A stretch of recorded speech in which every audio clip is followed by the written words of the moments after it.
네, 정치권 이슈 자세히 짚어보겠습니다. 박성민 전 더불어민주당 최고위원, 송영훈 전 국민의힘 대변인과 함께하겠습니다. 어서 오십시오.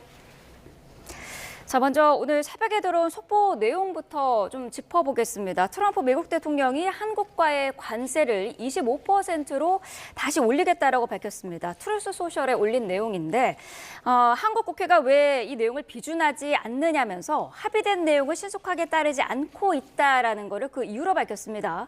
근데 이게 그 당시 협정 체결 당시에 국회 비준 놓고 여야 공방이 있었던 사안인데 당시 국민의힘은 대미 협상이 불확실성이 있다. 그런 거를 주장을 하면서 국민 검증격인 국회 비준이 필요하다라고 주장하지 않았습니까? 그렇습니다. 저도 우리 방송을 통해서 비준 내기는 비준에 준하는 절차가 필요하다라고 일관되게 말씀을 드려왔는데요. 트럼프 대통령이 오늘 아침에 올린 SNS를 보면은 어프루벌이라는 표현이 사용이 되고 있죠. 네. 그러면 그것은 우리 입장에서는 비준이나 비준에 준하는 절차로 해석될 수도 있는 여지가 있습니다.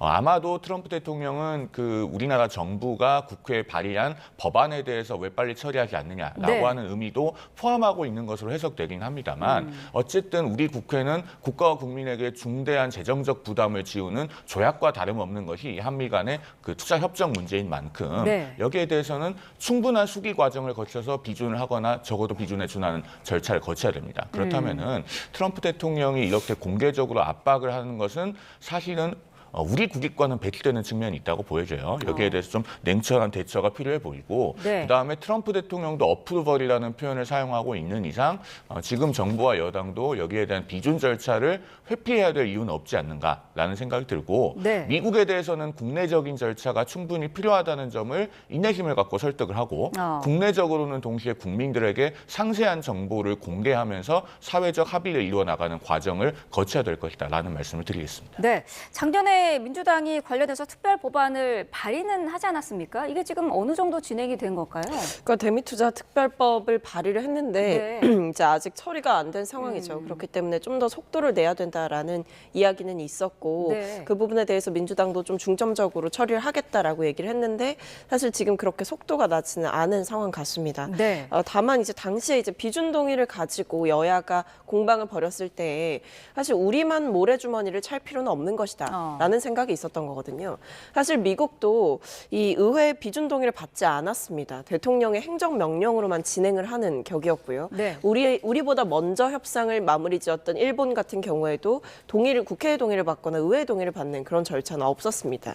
그렇기 때문에 결국 이게 국회의 비준을 받게 되면 법적인 구속력이 생기게 됩니다.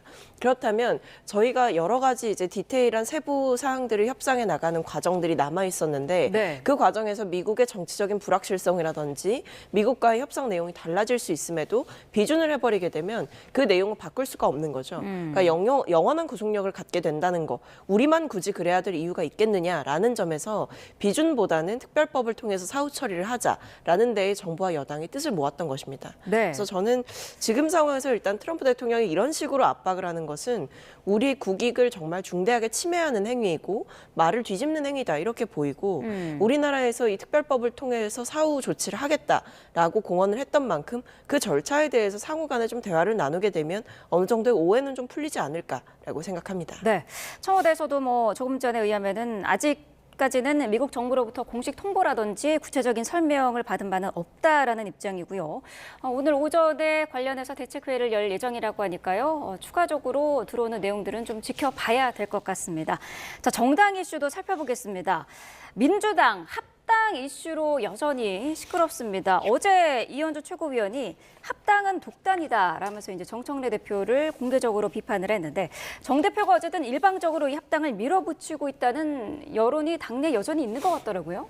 그러니까 저는 그 1인 1표제와 좀 비슷한 논란의 양상이 반복되고 있다라고 보고 있습니다. 네. 그러니까 그때에도 이 당원들이 1인 1표를 이제 동등하게 뭐 지위와 상관없이 갖는 것에 대해서 사실은 내용 자체는 반대를 하시지 않았어요. 근데 다만 그것을 추진하는 절차에 대한 의구심, 그 절차가 너무 졸속이다, 혹은 어떤 의견 수렴을 충분히 하지 않고 보완책을 충분히 만들지 않고 대의원제를 사실상 없애는 그런 개혁을 추진하는 것이 말이 되느냐라는 비판이 있었는데 이번에도 저는 비슷하다라고 봅니다. 네. 이 조국혁신당과 합당에 대해서 물론 조국혁신당과의 합당이 뭐 맞냐 아니냐 그러니까 그 효과에 대해서 분석하시는 분들의 의견이 다르기도 하지만 결과적으로 지금 주로 나오는 얘기는 이 일을 왜 이렇게 처리하느냐라는 거거든요. 결국 과정에 대한 문제 제기가 있다고 봅니다. 여기에 대해서 뭐 대표께서 사과를 하시기도 하셨지만 네. 저는 결국 당내 구성원들에게 먼저 동의를 충분히 구하고 그것을 설득하는 과정이 여전히 남아 있다라고 보고 있고 이 최고위원들께서도 이제 이해찬 대표에 대한 추모 기간 동안은 사실은 좀 많이 자제를 하시겠다라고 저는 생각을 하고 있지만 네. 그럼에도 그 과제가 없어지는 것은 아니기 때문에 정청래 대표께서 충분히 당내 구성원들을 설득해야 될 그 과제 역시 여전히 남아있다 이렇게 보입니다. 국민의힘 입장에서는 어떻게 보고 계세요? 지금 민주당에서 조국혁신당과의 합당을 둘러싸고 벌어지고 있는 논쟁 그리고 내용의 본질은 결국은 왜 이 합당을 지금 하느냐라는 문제겠지요. 그러니까 합당 자체에 대한 어떤 그 반대라기보다는 지방선거 이후에 합당을 하게 되면 8월 전당대회 때까지 합당 절차가 완료되지 않을 수 있습니다. 네. 그렇게 되면 합당을 통해서 조국혁신당에서 유입되는 신규 당원들은 민주당 권리당원으로서 전당대회 투표권을 갖지 못하게 될 수 있겠죠. 아마 정청래 대표도 이런 정치적인 스케줄을 의식해서 본인이 다음 전당대회에서 연임에 도전한다면 어떤 것이 유리한 환경인지를 고민해서 이 합당을 결행하고 있는 것이다라고 보여지고 민주당 내에서 합당에 반대하는 분들은 이것은 철저하게 본인의 연임을 위해서 계획된 것이 아니냐라고 하는 부분에서 이의를 제기하고 있는 측면이 가장 크다고 생각됩니다.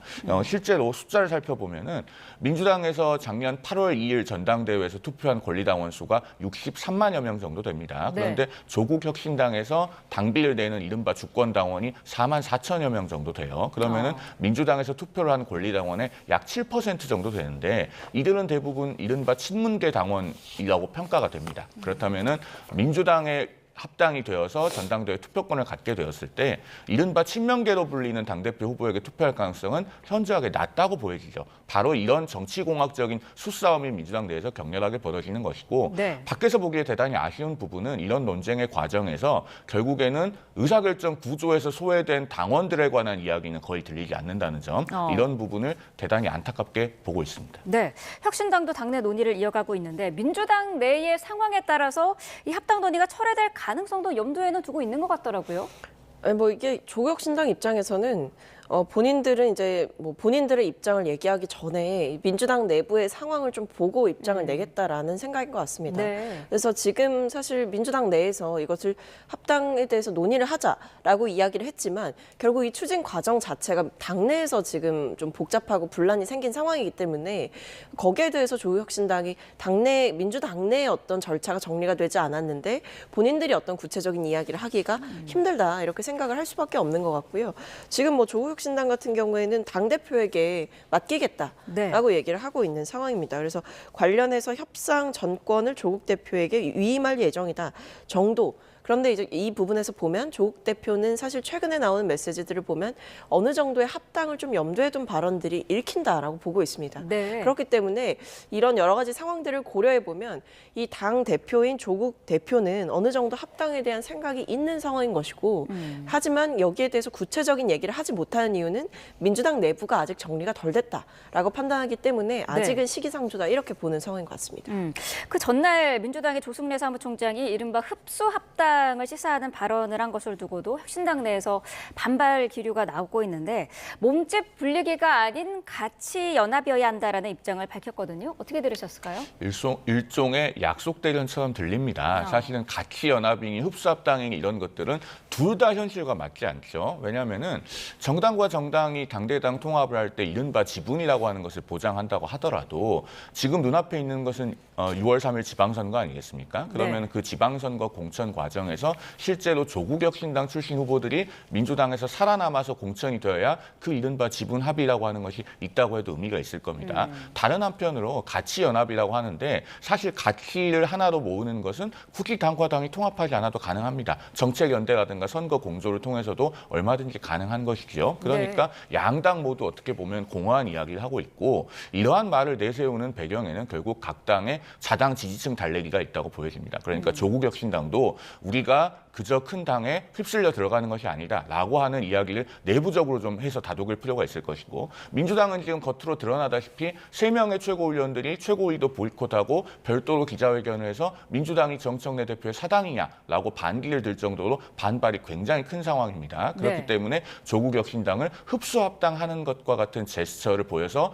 당내의 반발을 무마하려는 그런 포석이 있다고 보여지는데 역시나 안타까운 것은 민주당이 권리당원 하지만은 정작 필요할 때는 이 권리당원들로부터의 아래로에서의 의견 수렴 과정을 건너뛰고 위로부터의 합당이 일어나고 있다는 것이죠. 정치공학에 매몰될수록 사실 권리당원이라고 하는 단어의 그 본질과는 대단히 멀어지는 것이다라는 말씀을 드리지 않을 수가 없습니다. 그렇다면 지방선거 전에 이 두 당이 합당을 할 수 있을 거라고 보시나요? 어떻게 보세요? 합당은 우리 정치사의 사례에 비춰보면은 당 대표가 강력하게 드라이브를 걸면 대체로 되기는 합니다. 2014년에 김한길 대표의 민주당과 안철수 의원의 새정치연합 창당준비위원회가 합당을 할 때도 당시 김한길 대표가 기습적으로 합당 발표를 했지만 결국 합당은 되었거든요. 네. 그리고 2018년 초에 안철수 대표의 국민의당과 유승민 대표의 바른정당이 통합을 할 때도 호남계 의원들의 반발이 굉장히 거셌지만 안철수 의원이 합당 드라이브를 거니까 합당이 됐습니다. 그리고 2020년 초에 황교안 대표의 자유한국당과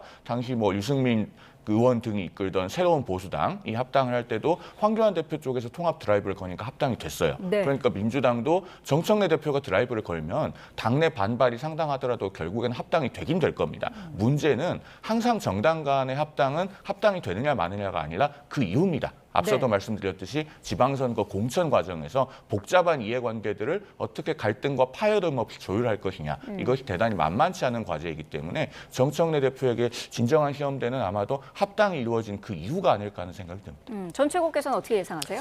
저도 합당으로 가는 수순에 있다라고 보입니다. 네. 물론 지금 이제 있는 여러 가지 절차적인 문제들 그리고 이 과정에 대한 당내의 불만 저는 이거는 해소하고 넘어가야 된다라고 봅니다만 큰 틀에서 합당을 하자, 합당에 대해 논의해보자라고 하는 그 방향 자체가 바뀔 것으로 생각이 되지는 않아요. 네. 특히 당 대표께서 이렇게 드라이브를 거는 상황이다라고 한다면 저는 지방선거를 앞두고 조국 혁신당과의 연대 필요하다라는 이야기를 내셨던 당내 구성원들도 있는 만큼 합당을 해야 된다라는 그 당위에 대해서는 모두가 좀 동의를 해주시지 않을까라고 보고 있습니다. 네.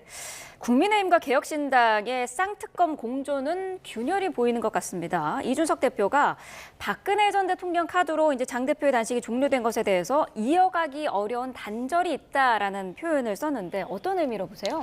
상당히 정치공학적인 반응을 보였다. 이렇게 평가할 수 있을 것 같습니다. 방금 말씀하신 이준석 개혁신당 대표의 워딩 뒤에 이어지는 이 대표 본인의 말을 보면요. 이렇게 네. 이야기를 했어요. 행사 뛰는 가수에 비유하자면 박근혜 전 대통령은 싼 값이 아니다. 이에 대한 정치적 비용이 따를 것이라는 점을 인식해야 할 것이다. 이렇게 이야기를 했는데요. 네. 사실 박근혜 전 대통령이 어떤 정치적인 요구사항이 있는 것처럼 이준석 대표가 느꼈다고 할지라도 이걸 표현하는 건 좀 다른 문제입니다. 그런 점에서 아쉬움이 있다는 생각이 들고 어쨌든 이 말을 해석을 해보면은 박근혜 전 대통령 측으로부터 일정한 정치적인 청구서가 있을 것인데 그로 인해서 만약에 개혁신당이 어떤 선거 연대를 생각하고 있다면은 자당이 요구하는 사항이 관철되기 어려울 것 같으니 나는 한 걸음 물러서겠다라는 것으로 이해되거든요. 네. 그러면 이것은 철저하게 정치공학적이고 선거공학적인 계산이라는 평가로부터 자유롭기가 어렵습니다. 왜냐하면 애초에 단식이 내걸었던 주제는 쌍특검 관철 아닙니까? 그리고 이준석 대표도 거기에 동의하니까 어쨌든 단식장에 찾아왔을 텐데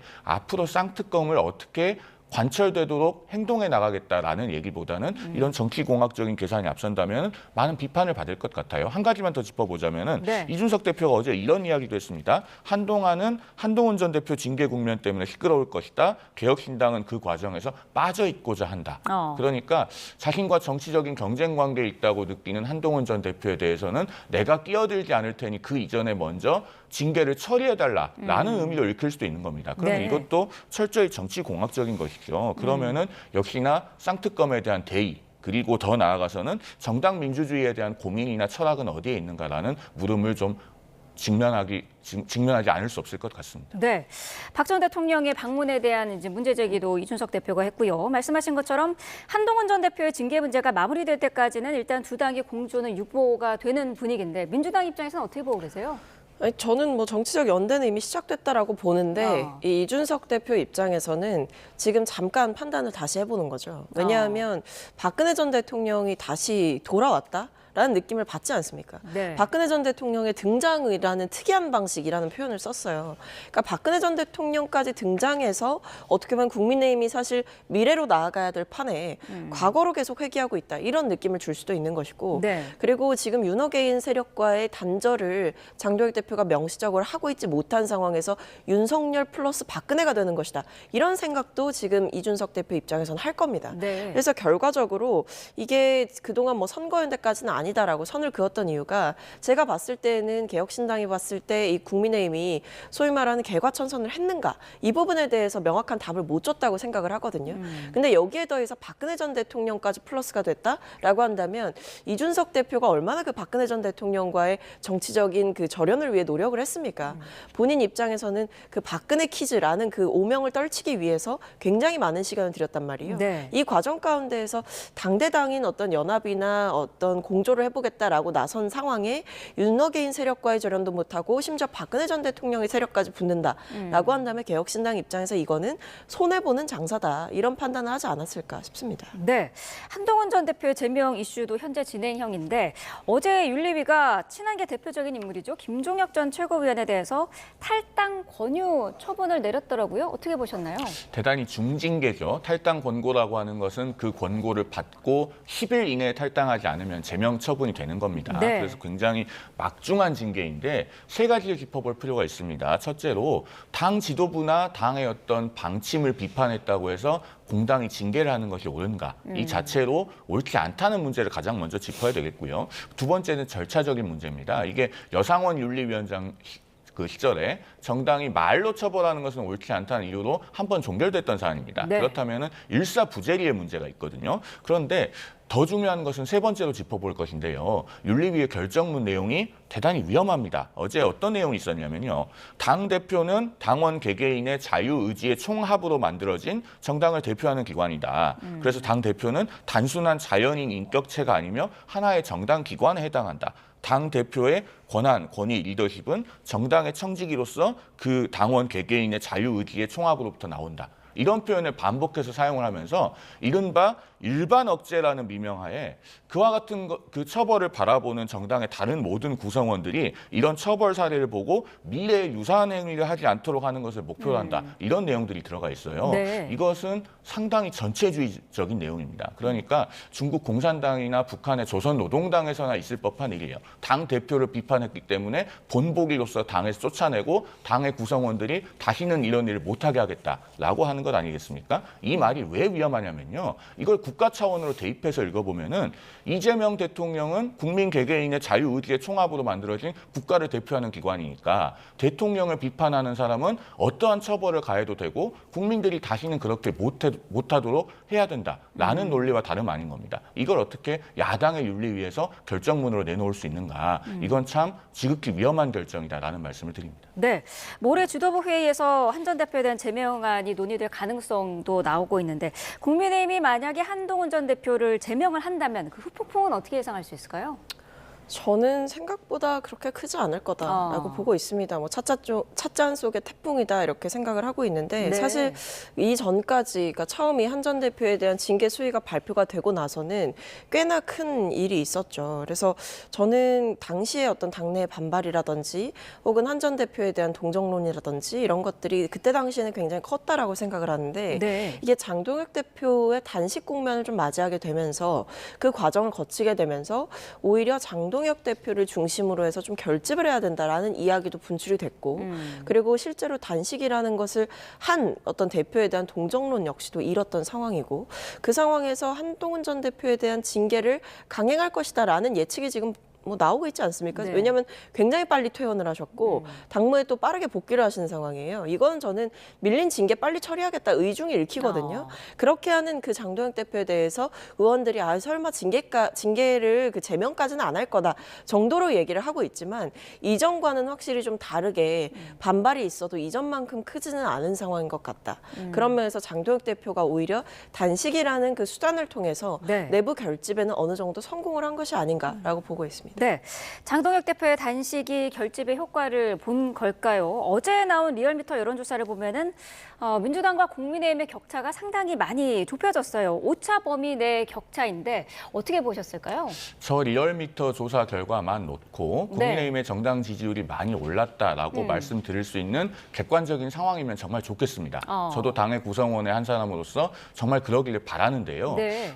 냉정하게 말해서 객관적인 상황은 그렇지 않은 것 같습니다. 저 두 조사를 보면요. 왼쪽에 있는 갤럽 조사는 응답률이 12.3%입니다. 네. 반면에 오른쪽에 있는 리얼미터 조사는 응답률이 4.1%거든요. 응답률이 3배 차이가 납니다. 그러면은 이렇게 응답률이 높고 낮으면 어떤 영향을 미치느냐. 응답률이 낮은 조사는 주로 정치 고관여층만 표집될 가능성이 높습니다. 그걸 방증하는 것이 저 그래프에서 무당층의 비율입니다. 네. 응답률이 3배 높은 갤럽 조사에서는 무당층이 27%인데 응답률 4.1%짜리 리얼미터 조사는 무당층이 8.9%밖에 안 되거든요. 그러면은 우리 유권자들이 평시에 어느 정당이 되었든 하나라도 지지하는 정당이 있는 유권자가 91%에 달하는가? 이걸 묻지 않을 수가 없죠. 우리가 작년 6월에 있었던 대선 투표율이 80%가 안 되고요. 2024년에 있었던 총선은 투표율이 67%밖에 안 됩니다. 우리 국민의 3분의 1은 총선 때 아예 투표를 안 했어요. 그런데 어떻게 평균적인 유권자가 무당층이 9% 남짓밖에 안 되겠습니까? 그러니까